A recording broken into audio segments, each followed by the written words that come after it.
Hello and welcome to Books of Blood. My name is John and we are going to be continuing 50 years of horror fiction.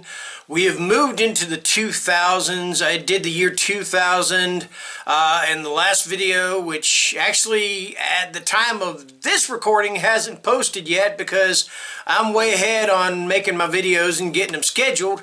So today I've got 5 books from the year 2001. Alright, kind of a space odyssey sort of thing or whatever, in reference to the Stanley Kubrick movie. Alright, so first up we have got Once, and this is by James Herbert. Remember the fairy stories you were told as a child? Tales of tiny magical winged beings and elves, wicked witches and goblins, demons. What if one day you found out they were true? What if, when you became an adult, you discovered they were all based on fact? What if you met the fantasy and it was all so very real? That's what happened to Tom Kindred. The wonders were revealed to him, but so were the horrors, but not far behind the good there always lurks the bad. And the bad had designs on Tom. The bad would show him real evil. He would see the hell ages and the demons. He would be touched by perverted passion and corruption, and he would encounter his own worst nightmare. The bad would seek to destroy him, and only the magic of the little beings would be able to help him. Once, James Herbert's masterful novel of erotic love and darkest horror will take you to a realm where fantasy and reality collide, where fairy tales really can come true. And that is Once by James Herbert.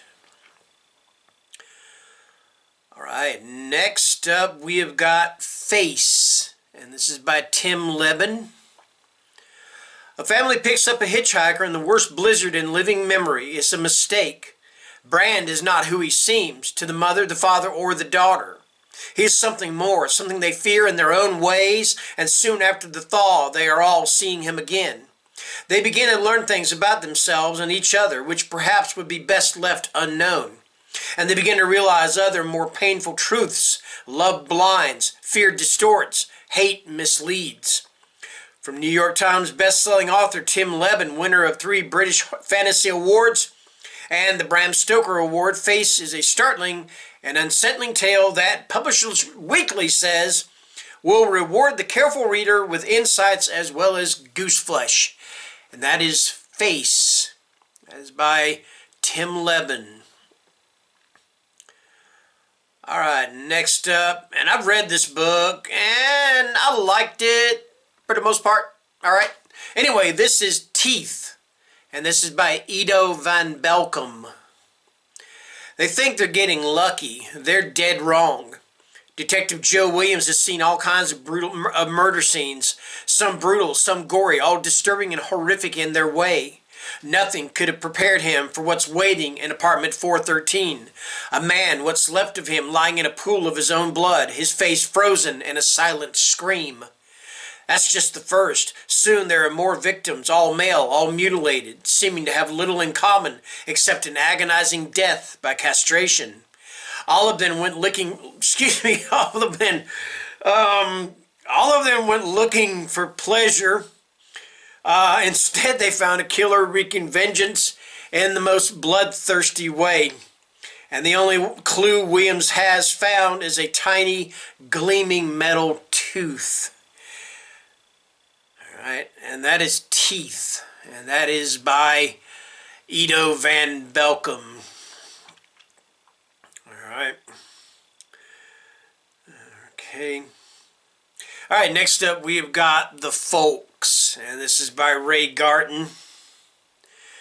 Andy Sayer knows what it's like to feel like a freak. Ever since he was badly burned in a fire started by his drunken mother, the horrible scars on his face have set him apart from others, isolated him. Now the patriarch of a prominent but mysterious family, Matthew Bollinger, has taken an interest in Andy. The Bollingers own the entire area and just about everything in it. They live in an enormous house built on the side of Mount Crag, but they are never seen. Matthew Bollinger wants Andy to come live with them. In the Bollingers, Andy finds acceptance in the deepest kind of corruption and evil.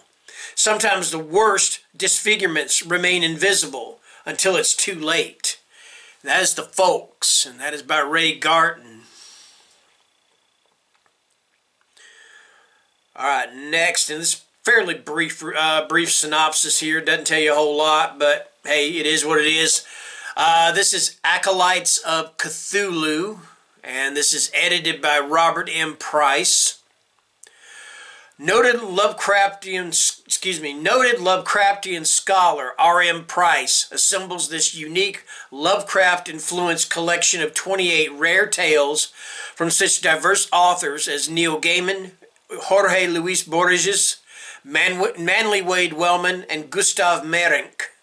Spanning from the 1930s to the 1990s, this kaleidoscopic collection is a triumph of interdimensional threats, ritual magic, and cosmic horror.